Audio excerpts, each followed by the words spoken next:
হাশেম নাম হলো তার। ব্যবসা বাণিজ্য করার জন্য রওনা হলেন। মদিনার পাশ দিয়ে যাচ্ছেন। মদিনার ভেতরে একজন মহিলার দিকে তার দৃষ্টি পড়ে গেল। তাকিয়ে দেখে মহিলাটার চেহারার ভেতরে সম্ভ্রান্ত পরিবারের ছাপ রয়েছে, ভদ্র এবং সভ্য বোঝা যাচ্ছে। কাছে গিয়ে তিনি তথ্য নিলেন মহিলার অবস্থা কেমন, ভালো না খারাপ সমস্ত কিছু মিলিয়ে দেখলেন এত সতী সাধ্যা আর ভদ্র সভ্য মহিলা দেশের ভেতরে আর দ্বিতীয়টা হতে পারে না। সুবহানাল্লাহ। হাশেম বললেন, তুমি কার জিম্মায় আছো? ওই মহিলার নাম ছিল সালমা। সালমার পরিবারের সাথে আলোচনা করে হাশেম তাকে বিবাহ করলেন। কিছুদিন তার কাছে রইলেন। গর্ভবতী হলো সালমা। হাশেম ব্যবসার উদ্দেশ্যে রওনা হলেন। পথিমধ্যে গিয়ে ইন্তেকাল করলেন। এই যে হাশেমের গর্ভ থেকে একটা ছেলে সন্তান জন্ম নিল, তার নাম হচ্ছে সাইবা আল হামদ, যাকে আমরা আব্দুল মুত্তালিব বলে চিনে থাকি, কিন্তু তার মূল নাম হচ্ছে সাইবা আল হামদ। সাইবা অর্থ কি? সাইবা অর্থ হচ্ছে বুড়া মিয়া। আমরা যেমন কোন যুবক ছেলের যদি চুল পেকে যায় আমরা বলি, এই বুড়া মিয়া কোথায় যাও? নবীজির দাদা যখন জন্মগ্রহণ করে সামনের একটা চুল ছিল পাকা, এই জন্য সাইবা বলা হতো। হামদ অর্থ প্রশংসা। সাইবা আল হামদ কেন বলা হতো? বলে এতটাই সুশ্রী এবং সুন্দর ছিল, এরকম পুরুষ ওই জামানার ভেতরে পৃথিবীর মধ্যে আর দ্বিতীয় জন ছিল না। কেমন সুন্দর চেহারা ছিল। ছোট্ট একটা উদাহরণ দিলে বুঝবেন। সূরা ফিল, যেটাকে আমরা আলাম তারার সূরা বলি, এই সূরার ঘটনা হচ্ছে কাবা শরীফকে ধ্বংস করার জন্য, ভেঙে ফেলে দেওয়ার জন্য আব্রাহা তার হাতি বাহিনী নিয়ে এসেছিলেন। ফিলুল শব্দের অর্থ হাতি।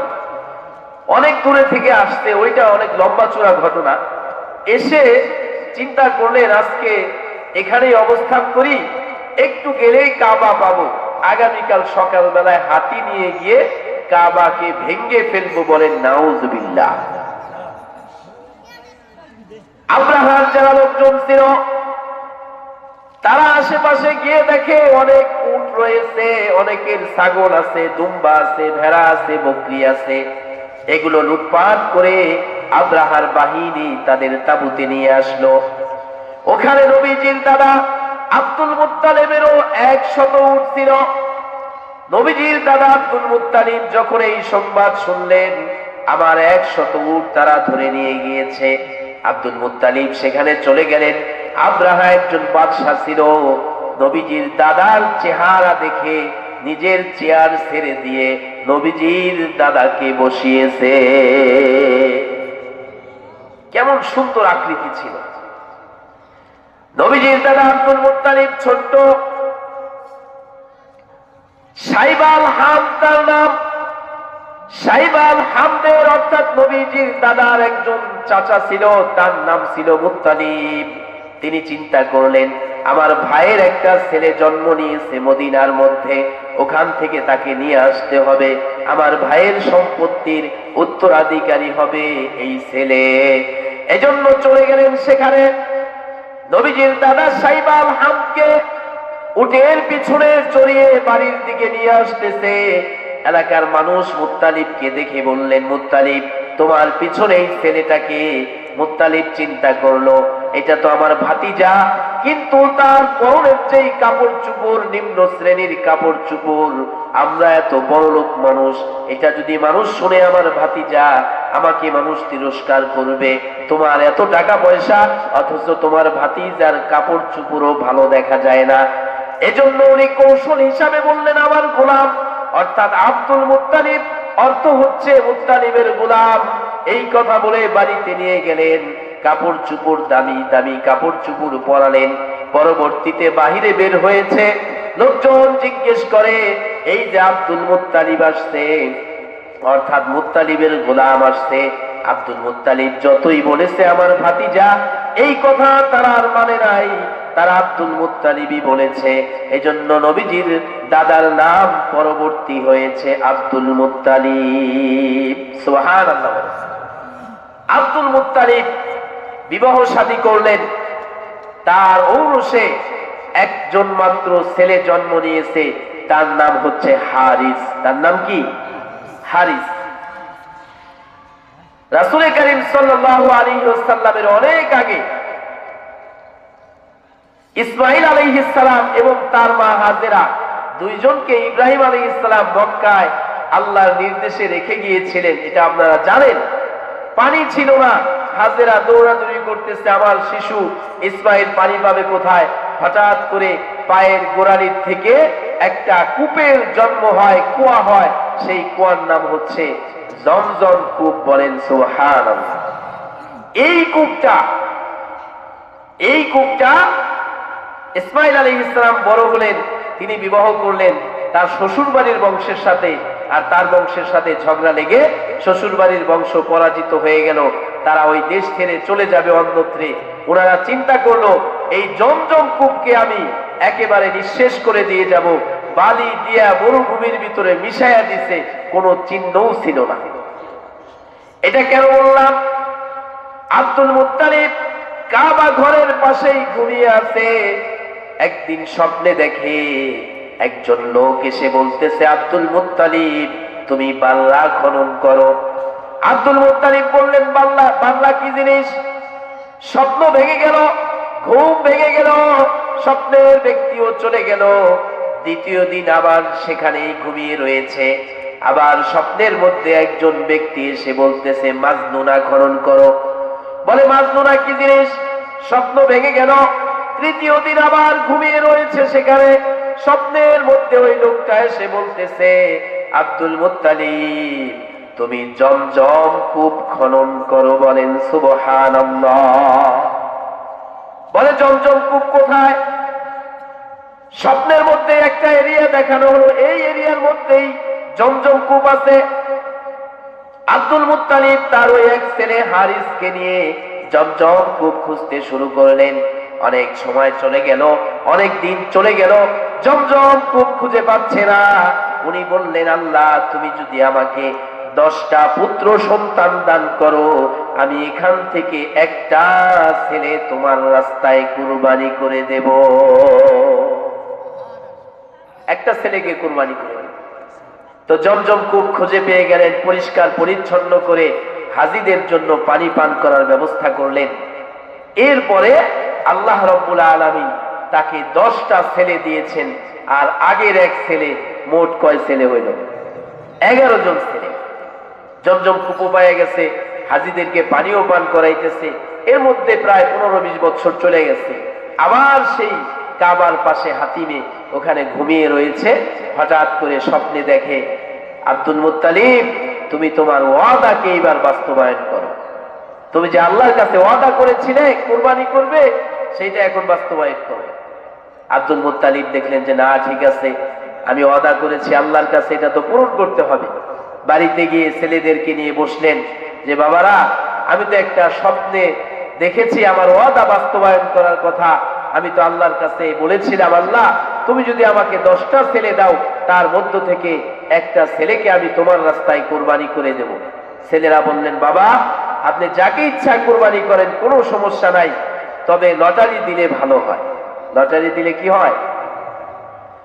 আব্দুল মুত্তালিব চিন্তা করলেন, লটারির মাধ্যমে যেই ছেলের নাম উঠবে, সে মনে মনে ভাববে আমাকে কুরবানির জন্য হয়তো আল্লাহ তাআলা নির্ধারণ করে রেখেছেন, এজন্য লটারির মাধ্যমে আমার নাম উঠেছে, লটারি দেওয়াটাই ভালো। যেহেতু আল্লাহর রাস্তায় কুরবানি হবে, এজন্য আল্লাহ রাব্বুল আলামিন যেটা সবচেয়ে উত্তম সেটাকেই কবুল করে নিয়েছেন। লটারির মধ্যে যেই ছেলের নাম উঠেছে তিনি আমার আপনার নবীজির পিতা আব্দুল্লাহ। বলেন সুবহানাল্লাহ। আব্দুল্লাহর নাম উঠেছে।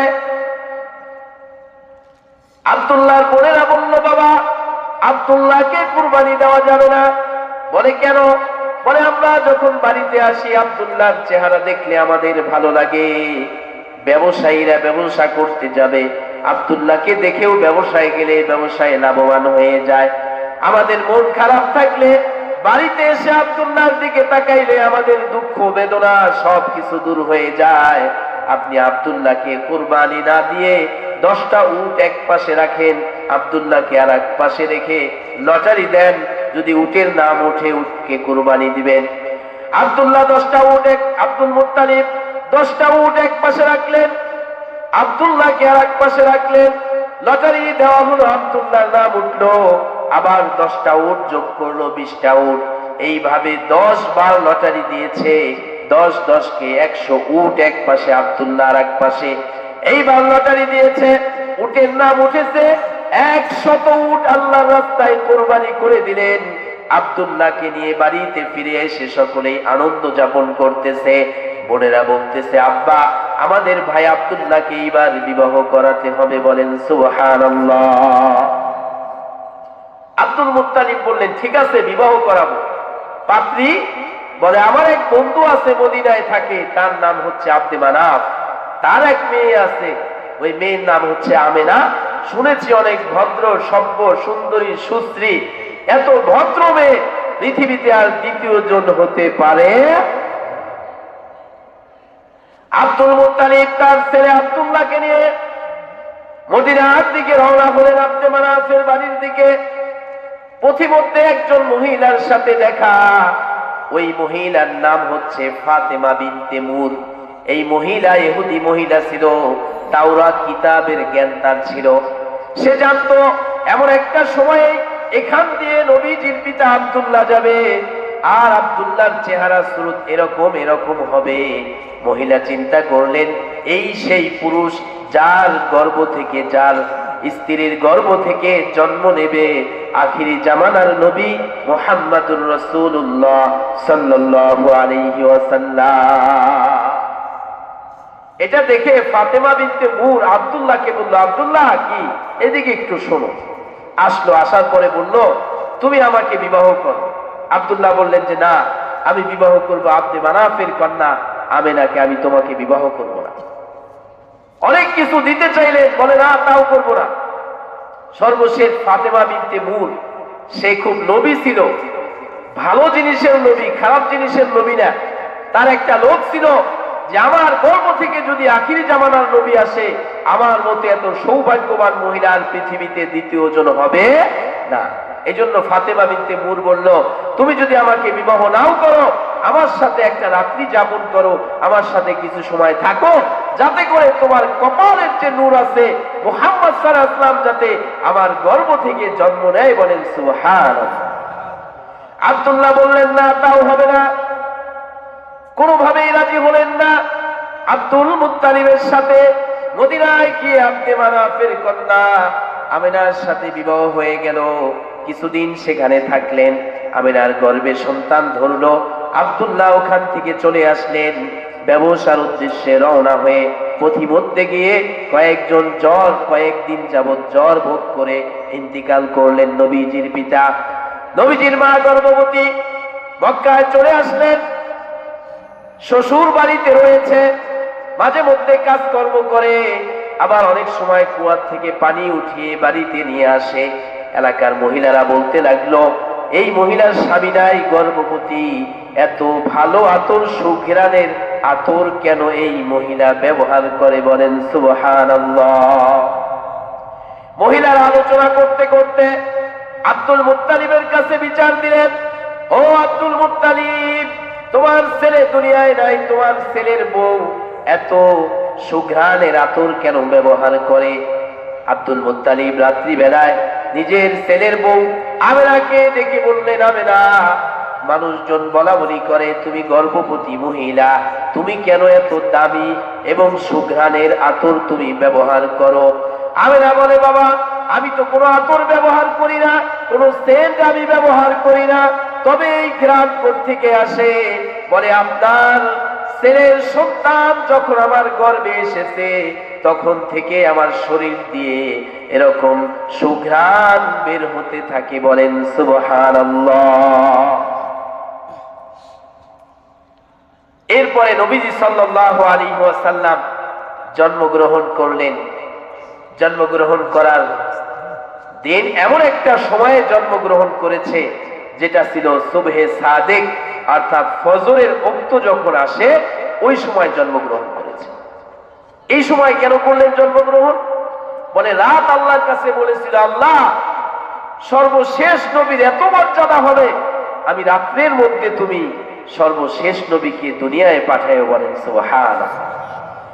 দিন আল্লাহর কাছে বলেছিল, আল্লাহ আখির জামানার নবী মুহাম্মাদুর রাসূলুল্লাহ সাল্লাল্লাহু আলাইহি ওয়াসাল্লামকে আমি দিনের মধ্যে তুমি দুনিয়ায় পাঠায়ো।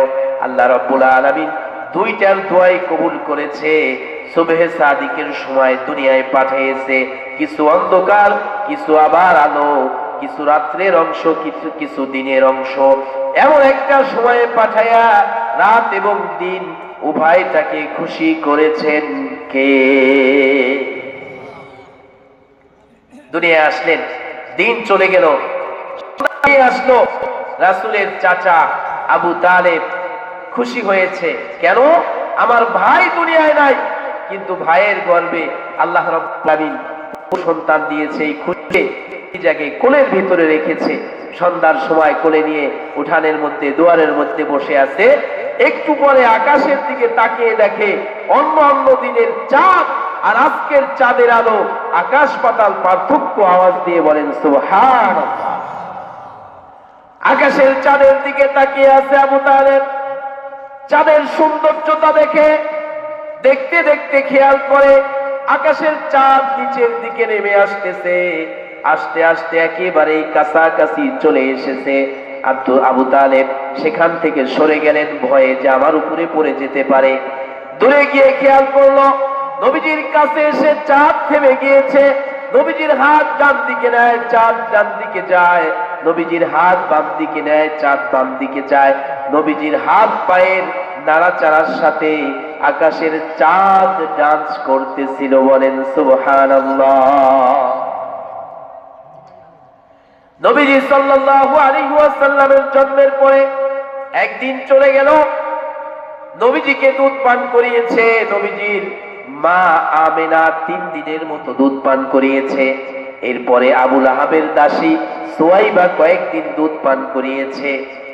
এরপরে মক্কার মধ্যে একটা নিয়ম ছিল, মক্কায় যদি কোনো শিশু জন্মগ্রহণ করত গ্রামে পাঠিয়ে দিত, যাতে করে গ্রামের মহিলাদের দুধ পান করে এবং ভালো একটা হাওয়া বাতাসের মধ্যে তাড়াতাড়ি বড় হয়ে যায়। ওই সময় নিয়ম ছিল। এখন তো কোনো মা কি তার সন্তানকে আরেক দেশে আরেক মায়ের কাছে দিবে না। কিন্তু তখনকার সময় এটা একটা সম্ভ্রান্ত পরিবার, বড়লোকী পরিবারের একটা নিয়ম ছিল এটা। ওই সময় আবার বনি সাদ গোত্রের মধ্যে দুর্ভিক্ষ চলছিল। এতটাই দুর্ভিক্ষ, মাঠে ঘাস নাই, ছাগলে ঘাস খাইতে পারে না, দুধ শূন্য হয়ে থাকে। মানুষ আর কি খাবে? তখনকার ভালো খাবার ছিল দুধ। দুধ এমন একটা খাবার যেই খাবার খেলে আপনার পানি পিপাসাও মিটবে, খাবারের চাহিদাও পূরণ করবে। বলেন সুবহানাল্লাহ।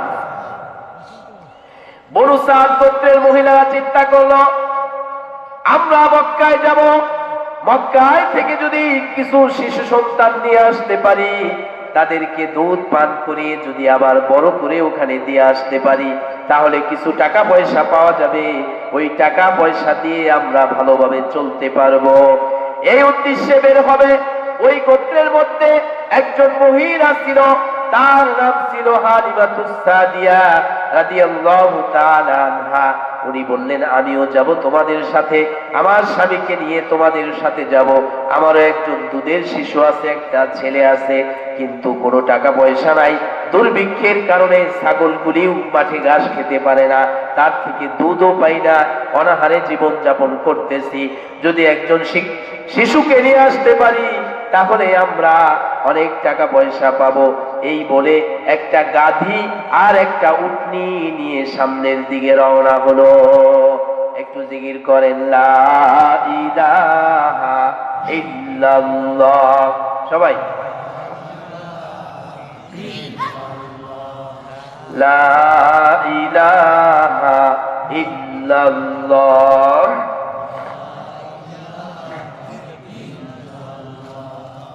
মাজার বাজার গায়রুল্লাহ, পীর ফকির গায়রুল্লাহ, মাজার বাজার গায়রুল্লাহ, পীর ফকির গায়রুল্লাহ, সেজদা করব এক আল্লাহ, লা ইলাহা ইল্লাল্লাহ, লা ইলাহা ইল্লাল্লাহ, লা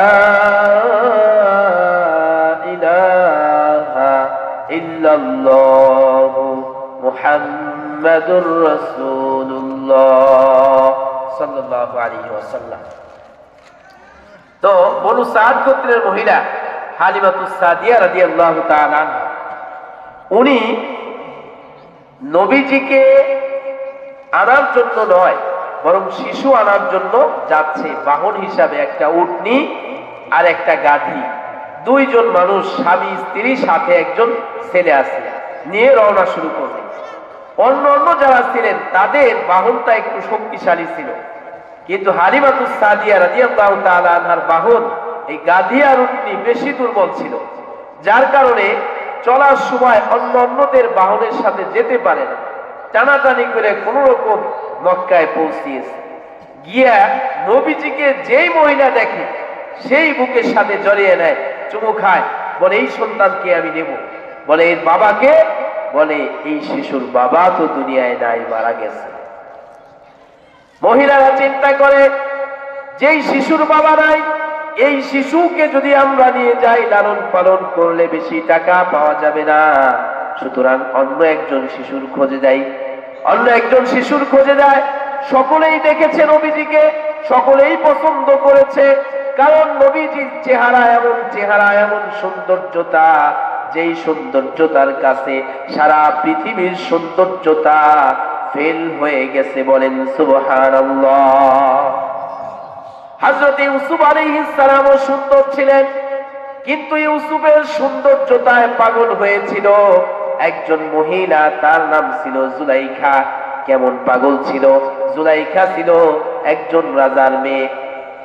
রাজার মেয়ে স্বপ্নে দেখেছে এমন একজন সুন্দর পুরুষ আমার কাছে এসেছে, বলে আমি তোমাকে চাই। ওই স্বপ্নের মধ্যে সুন্দর পুরুষ বলেছে, আমাকে যদি তুমি পাইতে চাও তাহলে মিশরের খাদ্যমন্ত্রী হিসাবে আমাকে পাবে। জুলাইখা তার বাবাকে বলল, বাবা আমাকে মিশরের খাদ্যমন্ত্রীর সাথে বিবাহ দিতে হবে। জুলাইখার বাবা বলল, আমি একজন রাজা, তোমাকে বিবাহ দেব রাজপুত্রের সাথে, ওই মিশরের খাদ্যমন্ত্রীর সাথে তোমাকে কেন বিবাহ দেব? বলে, বাবা আমাকে যদি খাদ্যমন্ত্রীর সাথে বিবাহ না দাও আমি আত্মহত্যা করব। যদি আমাকে বাঁচাতে চাও তাহলে মিশরের খাদ্যমন্ত্রীর সাথে আমাকে বিবাহ দাও। জুলাইখা বলে ফেলেছে। তখনকার সময়ে যিনি খাদ্যমন্ত্রী ছিলেন তিনি তো হযরত ইউসুফ না, আজিজে মিশর। সে আবার পুরুষ ছিল, কিন্তু এমন একটা সমস্যা ছিল যে এই সমস্যার কারণে অনেকেই বিবাহ শাদী করে না। এখন আজিজে মিশর বলল যে আমি তো বিবাহ করবই না, আমার বয়স 40 পার হয়ে গেছে, এক রাজার মেয়ে আমার সাথে বিবাহ দেবে, আমি যদি বিবাহ না করি এখানেও তো অনেক সমালোচনা হবে, কি করা যায়? আর এই মেয়েও যদি আমার সাথে বিবাহ হয় তো আমার কাছে থাকবেও না। একটা কৌশল অবলম্বন করতে হবে, কি? যে আমি গিয়ে ওখানে বিবাহ করতে পারবো না। জুলাইখার বাবা যদি চায় জুলাইখাকে আমাকে এখানে নিয়ে এসে বিবাহ দিই, জুলাইখাকে আমি গিয়ে বিবাহ করতে পারবো না। আর তখনকার সময় তো মোবাইলও ছিল না যে চেহারা দেখবে আজিজে মিশরের চেহারা আর স্বপ্নের ব্যক্তির চেহারা এক নাকি, মোবাইলও তো ছিল না যে টাচ মোবাইলে দেখবে। তো জুলাইখার বাবা দেখলেন মেয়েকে আত্মহত্যা করার চেয়ে ওখানে দিয়ে দেওয়া ভালো। একজন রাজা হয়ে তার রাজকন্যাকে মিশরের খাদ্যমন্ত্রীর সাথে বিবাহ দিয়ে দিলেন। বাসর ঘরে যখন গিয়েছে জুলাইখা তাকিয়ে দেখে আমি যাকে স্বপ্নে দেখেছি সেই পুরুষ আর এই পুরুষ এক পুরুষ না, বাইজা গেছে বেজার। আজিজে মিশর জুলাইখার কাছে যায়। জুলাইখা বলে, না তোমার জন্য আমি আসি নাই, আমি তো সেই পুরুষের জন্য আসছি যাকে আমি স্বপ্নে দেখেছি। এইভাবে দীর্ঘদিন কেটে গেল। হযরত ইউসুফ আলাইহিস সালাতু ওয়াস সালামের ঘটনা আপনারা জানেন। তার ভাইরা কুয়ার মধ্যে ফেলে দিয়েছিল, সেখান থেকে একটা লোক বালতি ফেলেছে পানি উঠানোর জন্য, বালতির সাথে ইউসুফ আলাইহিস সালাম উঠে এসেছে। তারা বলল, হাদা গোলাম, এই যে একজন গোলাম পাইছি, এত সুন্দর গোলাম আর কোথাও নাই, সুতরাং বাজারে বিক্রি করলে অনেক টাকা পাওয়া যাবে। মিশরে এসে বাজারে উঠিয়েছে, অনেকেই দামাদামি করতেছে। জুলাইখা শুনলো অনেক সুন্দর একটা গোলাম বাজারে উঠেছে, অনেক দাম চায় তার। জুলাইখা বললেন, আজিজে মিশরকে স্বামী গো, আমি ওই যুবককে একটু দেখতে চাই, এত দামি গোলামকে। বলে, যাও তুমি দেখে আসো। গিয়ে দেখে, আমি যাকে স্বপ্নে দেখেছি এই পুরুষও সেই পুরুষ। বলেন সুবহানাল্লাহ। জুলাইখা তার স্বামীকে বলল, কোনো কিচ্ছু বুঝি না, কত টাকা দিবে তাও বুঝি না, এই ইউসুফকে আমার করে দিতে হবে, আমি ইউসুফকে ছেলের মতো দেখব। আসলে তো মুখে বলেছে ছেলের মতো, মনে মনে তো আছে আমার স্বামী, কথা ঠিক কিনা বলেন? আজিজে মিশর কিনে দিলেন, সেখানে বাড়িতে নিয়ে গেলেন, লালন পালন করে এক সময় বড় হয়ে গেল। দেখতে ভালো লাগে তাই একেবারে নিজস্ব কামরার ভেতরে বললেন, হাই তালাক, আসো আমার সাথে, তুমি মজা করো। আগাম কুকামের জন্য ডেকেছিল, কিন্তু ইউসুফ তার ডাকে সাড়া দেয় নাই। সেখান থেকে বের হয়ে এসেছে। লম্বা ঘটনা আমি বলবো না, আমি শুধু বলবো এই জুলাইখার সাথে বিবাহ হয় না। সর্বশেষ জুলাইখা বৃদ্ধা মহিলা হয়ে যায়। কেমন পাগল ছিল ইউসুফের জন্য। জুলাইখা বৃদ্ধা হয়ে গেছে, চোখের শক্তি হারিয়ে ফেলেছে। এখনো পর্যন্ত বলে ইউসুফ ইউসুফ। ইউসুফ আলাইহিস সালাম সেখান দিয়ে যাচ্ছে, বলে, এই মহিলা তোমার নাম কি? বলে, আমার নাম তো জুলাইখা। বলে, তুমি করে ইউসুফকে ডাকো। বলে, যে ইউসুফকে আমি বাজার থেকে গোলাম হিসাবে কিনেছিলাম ওই ইউসুফকে ডাকি। ইউসুফ তো এখন অনেক বড় হয়ে গিয়েছে, আমি একটু ইউসুফকে পেতে চাই। বলে, তাই নাকি? বলে, হ্যাঁ। বলে, আমি তো সেই ইউসুফ। বলেন সুবহানাল্লাহ। তাফসীরের কিতাবে লিখেছে। জুলাইখা বলে, তোমার জন্য আমার সবকিছু শেষ হয়ে গিয়েছে, আমি বৃদ্ধা হয়ে গেছি, চোখের দৃষ্টি শক্তি হারিয়ে ফেলেছি। তোমার কারণে যেহেতু তুমি নবী, তুমি একটু বলে দাও আল্লাহ রাব্বুল আলামিন যেন আমার চোখের দৃষ্টি ফিরিয়ে দেয়, আমি একটু তোমাকে মন ভরে দেখতে চাই। ইউসুফ আলাইহিস সালাম আল্লাহর কাছে দোয়া করলেন, আল্লাহ তাআলা চোখের দৃষ্টি ফিরিয়ে দিলেন। জুলাইখা ইউসুফকে দেখে বলতেছে, ইউসুফ তুমি কতই না সুন্দর একজন পুরুষ, তোমার জন্য আমার দৃষ্টির শক্তি ফিরে পেয়েছি, এখন আমার যৌবনও তোমাকে ফিরিয়ে দিতে হবে আল্লাহর কাছ থেকে। আল্লাহর কাছে দোয়া করেন, আবার যুবতী হয়ে যায়। এরপরে ইউসুফ আলাইহিস সালাতু ওয়াস সালামের সাথে তার বিবাহ হয়। একজন মহিলা ইউসুফ আলাইহিস সালামের সৌন্দর্যতার জন্য পাগল হয়েছিল। আমাদের নবীজির সৌন্দর্যতার জন্য লক্ষ লক্ষ সাহাবায়ে কেরাম নিজের জীবনকে বাজি রেখে নবীজির জন্য শাহাদাত বরণ করতেও প্রস্তুত ছিল। বলেন সুবহানাল্লাহ। তো সব মহিলারা এসে দেখে নবীজিকে পছন্দ করে, নিতে চায়, কিন্তু বাবা নাই দেখে নেয় না। তাহলে কেমন সুন্দর ছিল আমাদের নবীজি! এই মুহাম্মদের মতো এত সুন্দর আমি আর কাউকে দেখি নাই। আওয়াজ দিয়ে বলেন সুবহানাল্লাহ। আমেনা বলে, হালিমাতুস সাদিয়া, তুমি তো গ্রামে থাকো, আমি তো শহরে থাকি, আমি আমার জীবনে যত শিশু দেখেছি, আমার ছেলে মুহাম্মাদের মতো এত সুন্দর সন্তান আর আমি কাউকে দেখি না। রাসূলের দাদা আব্দুল মুত্তালিব পাশেই দাঁড়িয়ে শুনতেছে। আব্দুল মুত্তালিব বলে, ও হালিমাতুস সাদিয়া, ও আমেনা, তোমরা আর কয়টা শিশুকে দেখেছো? আমি তো কাবা ঘরের মুতাওয়াল্লি, বিভিন্ন দেশ আমি ভ্রমণ করি, বিভিন্ন জায়গায় গিয়ে অনেকের সন্তানকে দেখি, দোয়া নেওয়ার জন্য আমার কাছে আসে, আবার হজ করতে যারা আসে তারাও আমার কাছে আসে। আমি অনেকের সন্তানদেরকে দেখেছি, আমি যত সন্তানকে দেখেছি আমার নাতি মুহাম্মাদের মতো এত সুন্দর আমি আর কাউকে দেখি না। হযরত জিবরাইল আলাইহিস সালাতু ওয়াস সালাম বলে, ও হালিমাতুস সাদিয়া, ও আমেনা, ও আব্দুল মুত্তালিব, তোমরা আর কয়টা শিশুকে দেখেছো? আমি আদমকে জান্নাতের মধ্যে দেখেছি, আমি নূহ আলাইহিস সালাতু ওয়াস সালামকে নৌকার মধ্যে দেখেছি, ঈসা আলাইহিস সালাতু ওয়াস সালামকে যাকে বাবা ছাড়া আল্লাহ দুনিয়ায় পাঠিয়েছেন তাকে তার মায়ের কোলের মধ্যে দেখেছি। আমি আমার জীবনে যত নবী দেখেছি, শিশু দেখেছি, মুহাম্মদ সাল্লাল্লাহু আলাইহি ওয়াসাল্লামের মতো এত সুন্দর আমি আর কাউকে দেখি না। আল্লাহ রাব্বুল আলামিন বলে, জিবরাইল, আমি আল্লাহ রাব্বুল আলামিন আমার হাবিবের চাইতে, আমার নবীর চাইতে বেশি সুন্দর করে আমি কাউকে সৃষ্টি করি নাই। বলেন সুবহানাল্লাহ।